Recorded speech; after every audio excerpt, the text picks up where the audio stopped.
بسم اللہ الرحمن الرحیم کہ ان اللہ وملائکتہ یصلون علی النبی یا ایہا الذین آمنوا صلوا علیہ وسلموا تسلیما، کہ اللہ اور اس کے فرشتے نبی صلی اللہ علیہ وسلم پر درود بھیجتے ہیں۔ اے لوگو جو ایمان لائے ہو، تم بھی ان پر درود و سلام بھیجو۔ تو رسول اللہ صلی اللہ علیہ وسلم کے ذکر کا، آپ کی یاد کا بہترین طریقہ آپ پر درود بھیجنا ہے، آپ کے لیے دعائے رحمت کرنا ہے۔ وہ عظیم ہستی جس پر اللہ رب العزت کی رحمت برستی ہے، جس کا ذکر اللہ سبحانہ و تعالی فرشتوں میں کرتے ہیں، جن پر فرشتے دعائے رحمت بھیجتے ہیں، آخر ان کا ذکر اور ان پر درود و سلام میں اور آپ کیوں نہ بھیجیں گے؟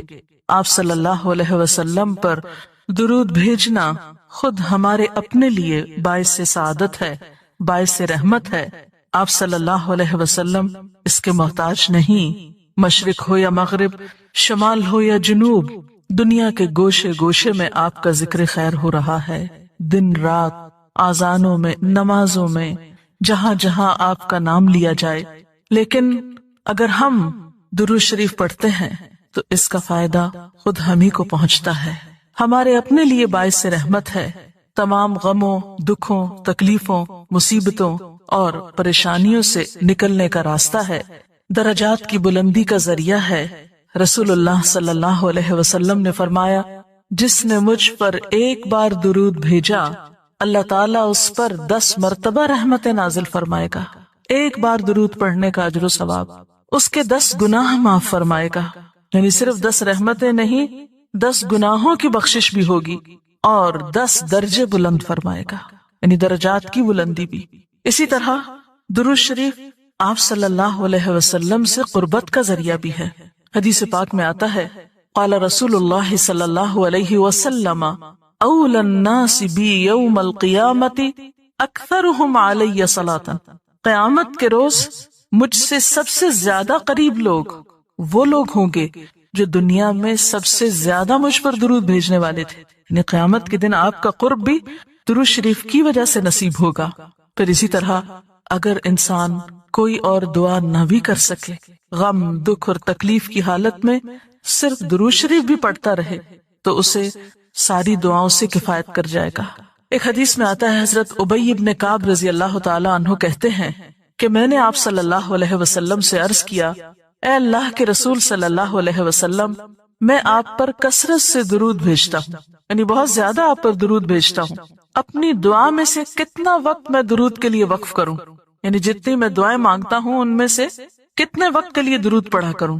یعنی آپ پر دعائے رحمت بھیجوں یا آپ کے لیے دعائے رحمت کروں۔ درود کا مطلب یہی ہوتا ہے۔ تو آپ صلی اللہ علیہ وسلم نے فرمایا، جتنا تو چاہے۔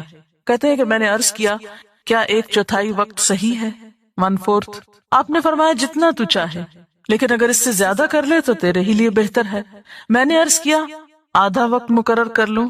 آپ نے فرمایا جتنا تو چاہے، لیکن اگر اس سے زیادہ کر دے تو یہ تیرے ہی لیے بہتر ہے۔ میں نے عرض کیا، 2/3 مقرر کر لوں؟ آپ نے فرمایا جتنا تو چاہے، لیکن اگر زیادہ کرے تو تیرے ہی لیے بہتر ہے، یہ تجھی کو اس کا فائدہ ہوگا۔ میں نے عرض کیا، میں اپنی ساری دعا کا وقت درود کے لیے وقف کرتا ہوں، یعنی جتنی دیر میں اور دعائیں مانگتا ہوں وہ سارا وقت صرف آپ کے اوپر درود بھیجنے کے لیے وقف کر دیتا ہوں۔ اس پر آپ صلی اللہ علیہ وسلم نے فرمایا، پھر تو یہ تیرے سارے دکھوں اور غموں کے لیے کافی ہوگا اور تیرے گناہوں کی بخشش کا باعث ہوگا۔ گویا اگر کوئی شخص دعا نہ بھی مانگ سکے، اسے بعض اوقات انسان کی ڈپریشن، غم، دکھ، تکلیف اور پریشانی کی وجہ سے ایسی حالت ہو جاتی ہے کہ انسان اپنے آپ کو بھی بھول جاتا ہے، اسے کوئی راستہ نظر نہیں آتا، اسے سمجھ ہی نہیں آتا کہ وہ مانگے بھی تو کیا مانگے۔ بعض مسائل زندگی میں ایسے ہوتے ہیں، بعض پریشانیاں اس طرح انسان پہ آ پڑتی ہیں کہ انسان ہوش و حواس کھونے لگتا ہے۔ ایسے میں اسے کہاں یاد رہے گا کہ وہ کیا مانگے اور کیا نہ مانگے؟ تو ایسی صورت میں درود شریف اس کے لیے سارے غموں، دکھوں اور تکلیفوں سے نجات کا ذریعہ بن جائے گا۔ پھر آپ دیکھیے کہ آپ صلی اللہ علیہ وسلم پر درود بھیجنے والے کے لیے اللہ تعالی کی طرف سے سلامتی کا وعدہ ہے۔ حضرت عبد الرحمن بن عوف رضی اللہ تعالیٰ عنہ فرماتے ہیں کہ رسول اللہ صلی اللہ علیہ وسلم ایک روز گھر سے نکلے اور کھجوروں کے ایک باغ میں داخل ہوئے. صحابہ کرام ساتھ تھے اور وہاں آپ نے بہت طویل سجدہ کیا، دیر تک سجدے میں پڑے رہے، حتیٰ کہ مجھے اندیشہ ہوا کہ کہیں اللہ تعالیٰ نے آپ کی روح تو نہیں قبض کر لی. یعنی اتنی دیر ہو گئی ہے سجدے میں، اتنا لمبا سجدہ ہے اور آپ اٹھ ہی نہیں رہے، خیریت تو ہے؟ یعنی ان کو فکر لاحق ہوئی.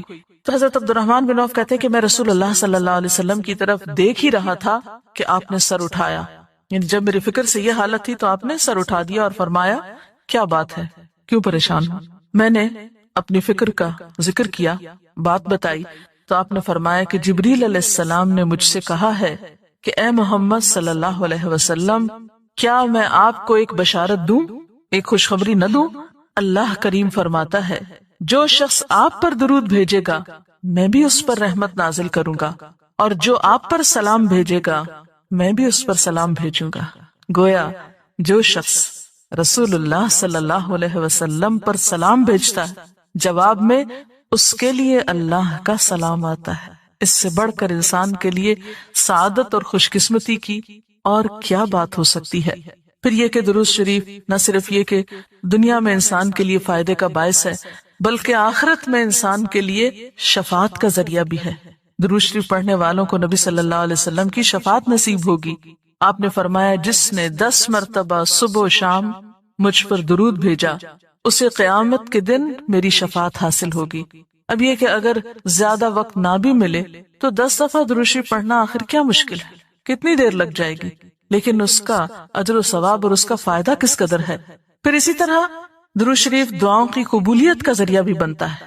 یعنی اگر دعا کرنے سے پہلے درود شریف پڑھا جائے اللہ تعالیٰ کی حمد و ثنا کے بعد تو اس سے دعا کی قبولیت میں اضافہ ہوتا ہے. نبی صلی اللہ علیہ وسلم کے ساتھ حضرت عبداللہ بن مسعود اور حضرت ابو بکر اور حضرت عمر تشریف فرما تھے. تو حضرت عبداللہ بن مسعود کہتے ہیں کہ میں نماز پڑھ رہا تھا، میں بیٹھا تو پہلے اللہ تعالیٰ کی حمد و ثنا کی، پھر آپ پر درود بھیجا، پھر اپنے لیے دعا کی. تو آپ نے فرمایا اللہ سے مانگو ضرور دیے جاؤ گے. یعنی جس طریقے سے تم نے دعا کی ہے کہ پہلے اللہ تعالیٰ کی حمد و ثنا کی ہے پھر درود شریف پڑھا ہے، تو اب جو بھی تم دعا مانگو گے وہ دعا قبول ہوگی. پھر اسی طرح ہم دیکھتے ہیں کہ درود شریف نیکیوں کا دروازہ کھولتا ہے، نیکیوں میں اضافے کا ذریعہ بنتا ہے. آپ نے فرمایا جس نے مجھ پر ایک دفعہ درود بھیجا اللہ تعالیٰ اس کے نامہ اعمال میں 10 نیکیاں لکھے گا. پھر اسی طرح فرشتوں کی دعائیں آتی ہیں اس شخص کے لیے جو درود شریف پڑھتا ہے. رسول اللہ صلی اللہ علیہ وسلم نے فرمایا جب تک کوئی مسلمان مجھ پر درود بھیجتا رہتا ہے اس وقت تک فرشتے اس کے لیے دعائیں رحمت کرتے رہتے ہیں. یعنی آپ درود شریف پڑھیں تو فرشتے آپ کے لیے دعا کرنے میں لگ جاتے ہیں. اب جو چاہے کم پڑھے اور جو چاہے زیادہ پڑھے، یعنی کتنی دعائیں چاہیے اس کو. دیکھیں ہم عام طور پر کتنا کہتے ہیں دوسروں سے کہ پلیز ہمارے لیے دعا کیجئے، ہمیں دعا میں یاد رکھیے، دوسروں کی ایک طرح سے منت سماجت کر رہے ہوتے ہیں. لیکن کتنا آسان طریقہ ہے فرشتوں کی دعائیں لینے کا کہ انسان درود شریف پڑھنا شروع کر دے.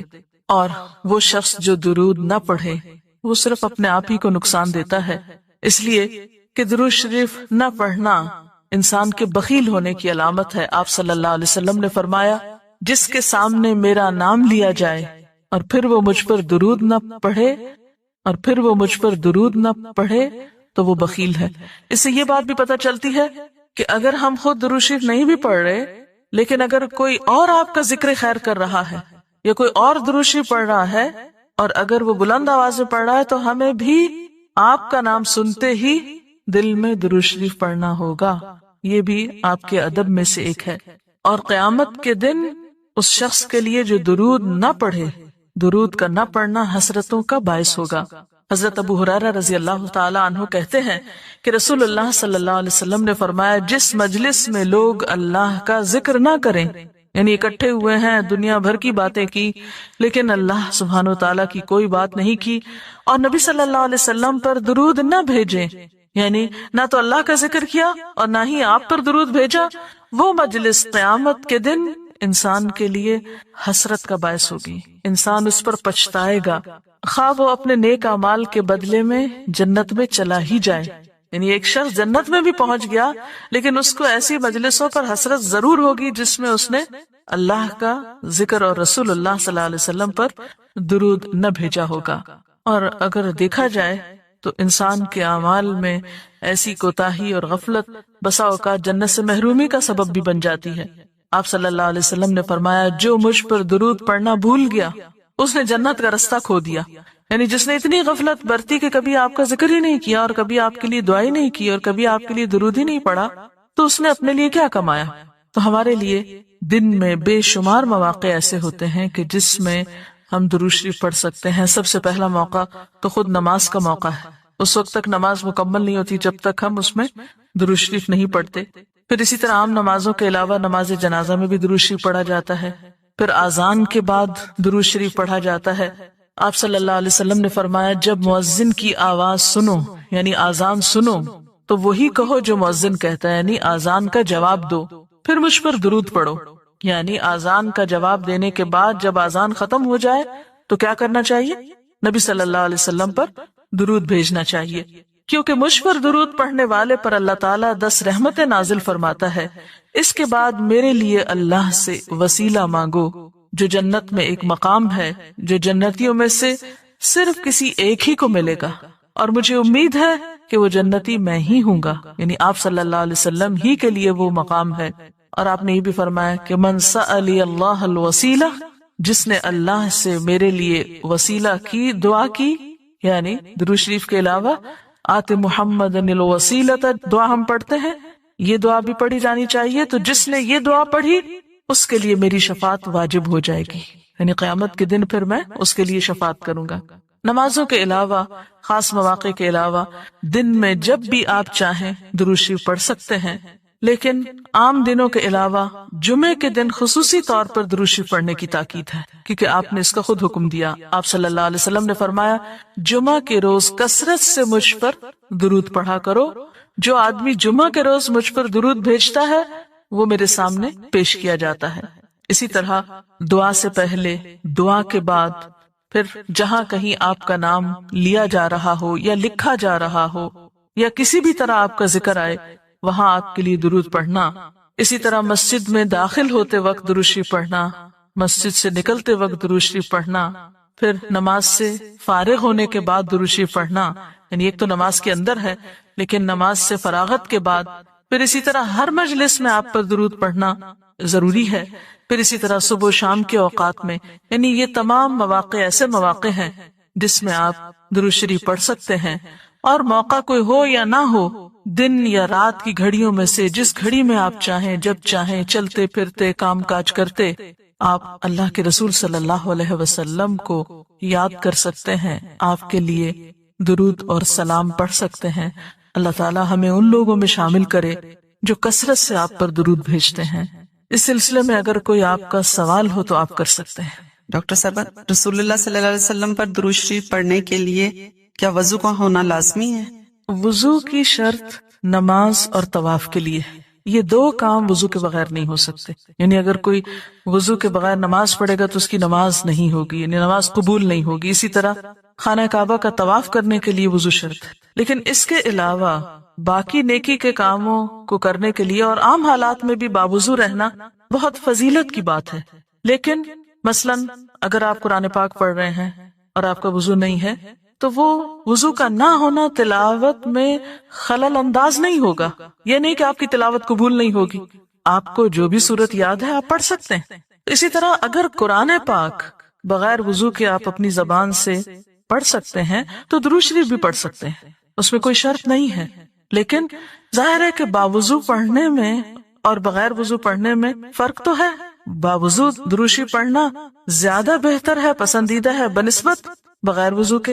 لیکن اگر کسی شخص کا وضو زیادہ قائم نہیں رہتا یا اس کو وضو کرنے کا موقع نہیں، تو اس کا یہ مطلب نہیں کہ وہ درود شریف پڑھنا چھوڑ دے کہ اب وضو سے نہیں تو اب درود شریف ہوگا نہیں یا پڑھنا بے ادبی ہے، ایسی بات بھی نہیں۔ زبان پاک ہے، آپ کسی بھی وقت درود شریف کہیں بھی، لیٹے بیٹھے، چلتے پھرتے، بازار میں، گھر میں، آپ بسہولت پڑھ سکتے ہیں، اس میں کوئی ممانعت نہیں۔ جی، کوئی اور سوال؟ ڈاکٹر صاحبہ یہ بتائیے کہ آج کل کئی قسم کے درود شریف پڑھی جاتی ہیں، ان میں سے ہمیں کون سی پڑھنی چاہیے؟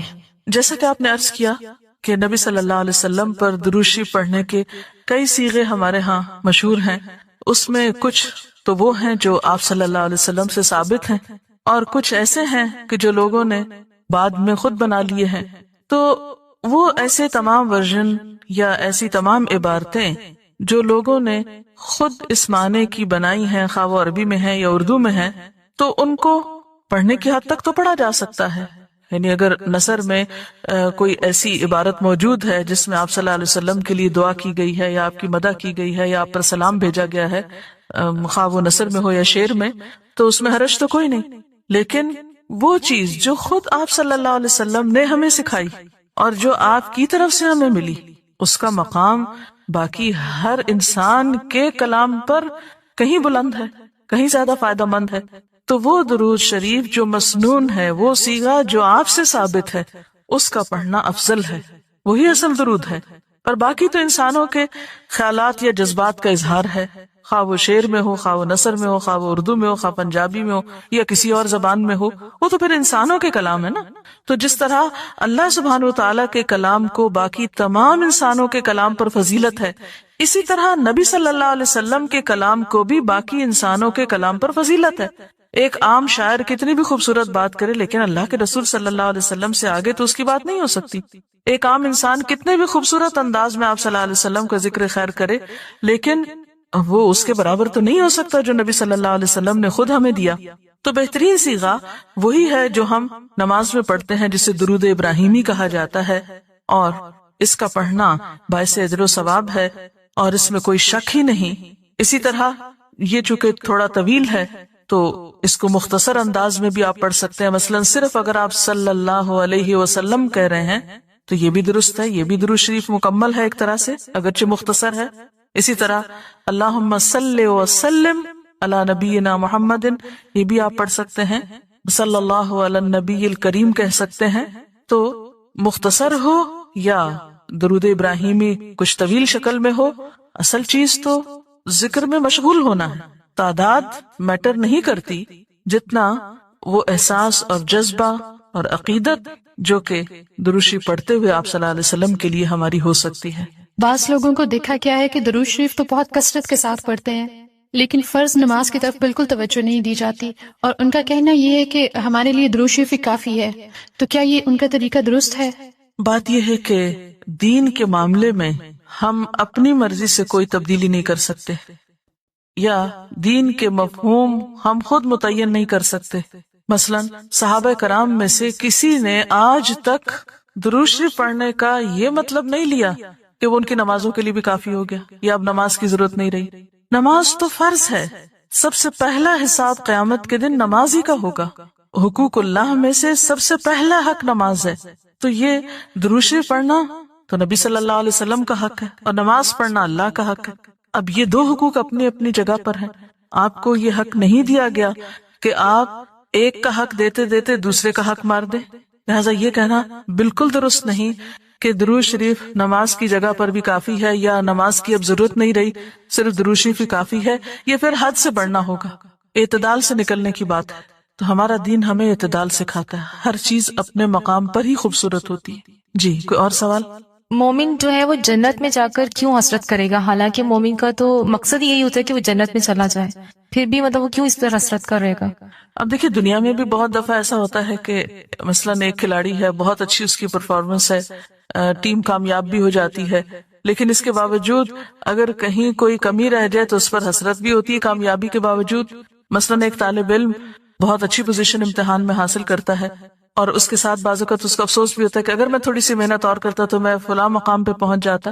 اسی طرح اگرچہ جنت میں جا کر انسان بہت خوش اور مطمئن ہوگا، لیکن اس کے ساتھ ساتھ اس کو اپنی کوتاہیوں یا اپنے کچھ فرائض کے بارے میں برتی غفلت پر افسوس بھی ہوگا اور حسرت بھی ہوگی. اور اس وقت انسان چاہے گا کہ کاش میں اس وقت کو اس طرح استعمال نہ کرتا، اس سے بہتر کاموں میں کرتا.